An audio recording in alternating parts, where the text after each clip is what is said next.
Assalamualaikum warahmatullahi wabarakatuh. Perkenalkan, nama saya Muhammad Degas Yuguna Pratama, NPM 224111192 dari kelas manajemen 22C. Di video ini saya akan menjelaskan tentang ukuran pemusatan data kelompok. Pemusatan data kelompok. Ukuran pemusatan data digunakan untuk mendapatkan gambaran yang lebih jelas mengenai sekumpulan data. Ukuran pemusatan data ini terdiri dari mean, perhitungan untuk menghitung nilai rata-rata pada data berkelompok, median, nilai tengah atau data yang terletak di tengah-tengah pada data berkelompok, modus, nilai yang paling sering muncul pada distribusi data kelompok. Adapun persamaan yang digunakan untuk mencari mean, median, dan modus data berkelompok diantaranya sebagai berikut. Bisa dilihat di gambar ya. Rumus mean X sama dengan FI dikali XI per FI. Rumus median ME sama dengan B plus P buka kurung 1/2 N dikurang F dibagi F. Modus MO sama dengan B plus P buka kurung D1 per atau dibagi D1 tambah D2. Jenis-jenis ukuran pemusatan data. Mean aritmetik. Mean merupakan rata-rata dari suatu kumpulan data. Jenis ukuran pemusatan ini paling dikenal karena dapat digunakan untuk data diskrit maupun kontinu, namun tidak dapat digunakan untuk data nominal. Mean adalah jumlah dari keseluruhan data yang dibagi dengan jumlah observasi data. Ciri-ciri dari mean adalah 1. Perhitungan mean menggunakan semua nilai data. 2. Variasi mean lebih sedikit dibandingkan dengan median atau mode ketika sampel diambil dari populasi yang sama. Dan ketiga, ukuran dihitung untuk sampel tersebut. Yang ketiga, mean digunakan untuk menghitung statistik lain seperti varians. Yang keempat, mean bersifat unik dan belum tentu nilainya merupakan salah satu dari data yang ada. Mean dipengaruhi oleh nilai yang sangat tinggi atau rendah yang disebut outlier, sehingga mungkin mean kurang sesuai untuk digunakan dalam situasi ini. Berikut adalah contoh rumus mean atau aritmetik data berkelompok. Per X sama dengan K I sama dengan 1 FI pangkat X M, I dibagi N untuk data suatu sampel. Bawahnya KI sama dengan 1 FI pangkat X atau I kuadrat M, I dibagi N untuk data suatu populasi, di mana X sama dengan mean dari suatu sampel. Median adalah titik tengah dalam suatu set data. Sebelum menemukan titik ini, data harus diatur secara berurutan. Ketika data telah diurutkan, data terkait disebut sebagai array data. Median akan menjadi nilai spesifik dalam kumpulan data atau akan jatuh di antara dua nilai.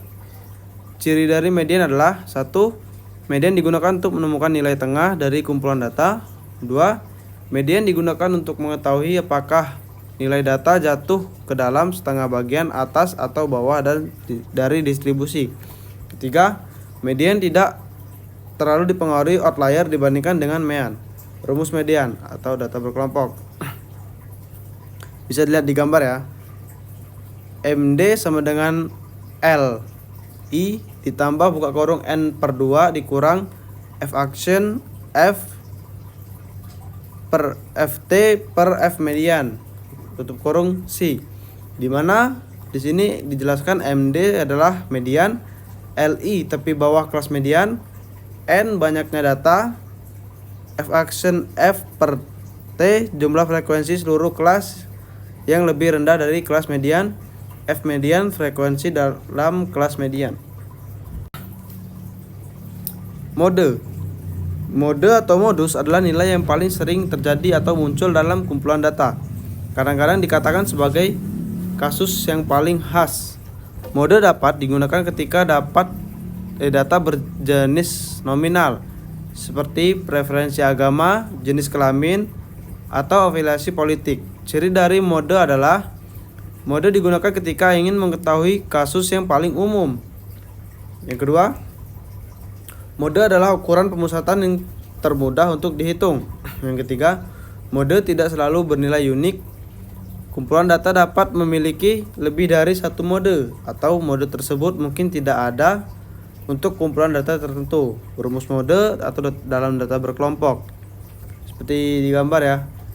Mode sama dengan LI ditambah segitiga 1 dibagi segitiga 1 tambah 2 tutup kurung C, dimana di sini jelaskan LI sama dengan tepi bawah kelas mode, segitiga 1 sama dengan selisih frekuensi kelas mode dengan kelas sebelumnya, segitiga 2 selisih frekuensi kelas mode dengan kelas sesudahnya, C sama dengan lebar interval kelas mode. Memilih ukuran pemusatan yang tepat untuk digunakan dapat memperhatikan beberapa hal, diantaranya adalah sebagai berikut. 1. Tipe data dan bentuk distribusi data. Tipe data serta bentuk distribusinya atau skewed atau tidak dapat mempengaruhi pemilihan ukuran pemusatan yang tepat untuk digunakan seperti pada tabel berikut. Tipe data dan bentuk distribusi data. 2 nominal, 3 ordinal, 4 interval atau rasio, kurung tidak skewed, 5 interval atau rasio skewed. Ukuran pemusatan paling tepat untuk digunakan: nominal mode, ordinal median, interval atau rasio atau mean, interval atau rasio skewed atau median. Kurva distribusi frekuensi yang miring atau skewed, ke kanan positif maupun ke kiri negatif, serta yang bersifat simetris dapat dilihat pada gambar berikut. Seperti di gambar ya, sudah ada contohnya. Berikutnya tujuan. Tujuan juga dapat mempengaruhi pemilihan ukuran pemusatan yang tepat untuk digunakan seperti berikut. Tujuan, yang pertama tujuan itu menggunakan ukuran pemusatan paling tepat untuk digunakan. Untuk memberikan semua data kepentingan yang sama, itu menggunakan mean. Untuk menemukan data yang paling sering muncul, itu menggunakan mode atau modus. Untuk menemukan lokasi data dengan kaitannya pada data lain, itu menggunakan median.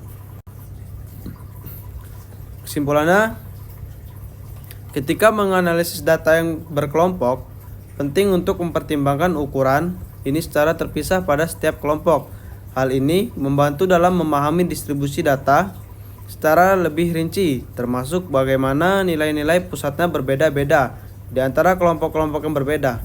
Selain itu, dengan mempertimbangkan ukuran-ukuran ini pada setiap kelompok, dapat memberikan wawasan yang lebih kaya tentang variabilitas dan pola di dalam masing-masing kelompok tersebut. Berikut video yang dapat saya sampaikan di video kali ini. Kurang lebihnya saya minta maaf. Saya akhiri. Assalamualaikum warahmatullahi wabarakatuh. Thank you. Bye-bye.